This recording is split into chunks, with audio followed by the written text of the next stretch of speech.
इस वीडियो की शुरुआत से पहले मेरे बाबा के, मेरे गुरु के चरणों में साष्टांग दंडवत प्रणाम, जिनकी प्रेरणा से ही ये वीडियो बन पाई है।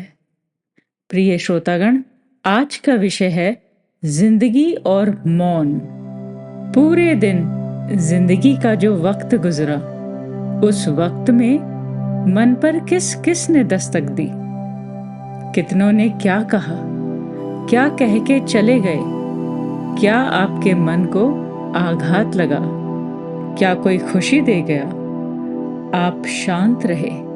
किसी ने आपकी उपेक्षा की तो किसी ने आपका मजाक उड़ाया या किसी ने आपकी आलोचना की।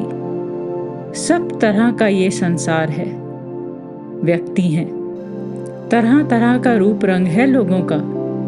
विचार कीजिए, यदि आप उग्र स्वभाव में कोई बात कह डालते हैं तो ये समझ लीजिए कि आपने हर एक व्यक्ति को निमंत्रण दिया अपने प्रति, अपने ही रंग रूप का, अपने शब्दों का, अपनी वाणी का, अपने मनमर्दन का अपमान करने का, वाद विवाद करने का, कुछ भी कह देने का साहस पैदा कर दिया आपके एक शब्द ने।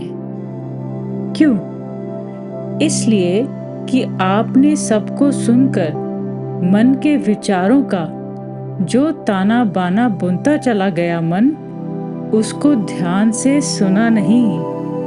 आप उग्र स्वभाव में आ गए, बर्दाश्त से बाहर हुए तो अपमानित हुए।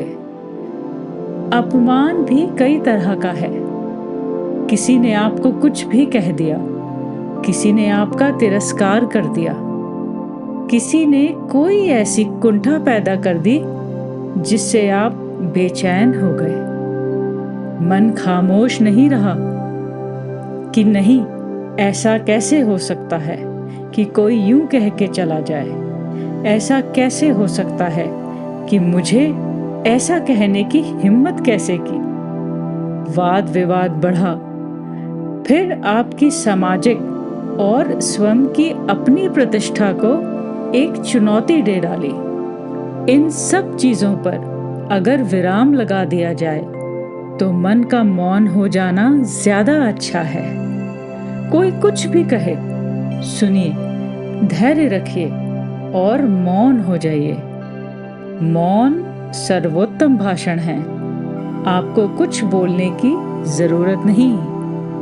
ये दूसरों के भीतर ऐसी बेचैनी पैदा करने वाला एक ऐसा हथियार है कि दूसरा व्यक्ति सो नहीं सकेगा, बेचैन रहेगा। आप शांत रहेंगे। आपने उसको वो काम दिया जिससे उसके पूरे व्यक्तित्व को आपने चुनौती दे डाली। कैसे हैं आप? सोचता रहता है, क्या किया मैंने? अगले की कोई प्रतिक्रिया नहीं हुई।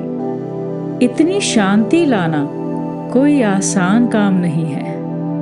मन को मौन कर देना, स्वयं मौन हो जाना, इसके लिए बड़ी भारी ऊर्जा की आवश्यकता है। सोचने की आवश्यकता है। विचारों को अपने उस गंतव्य पर लाकर खड़ा करना होगा कि बस शांत भाव से देखो, क्या हुआ, क्या कहा, क्यों कहा।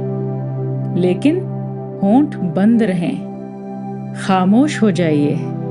समय उत्तर देगा, आपको नहीं, उनको जो इस संसार में अपने आप को विशेष स्थान दिलाने के लिए ऐसी निम्न कोटि की नीति तय करते हैं।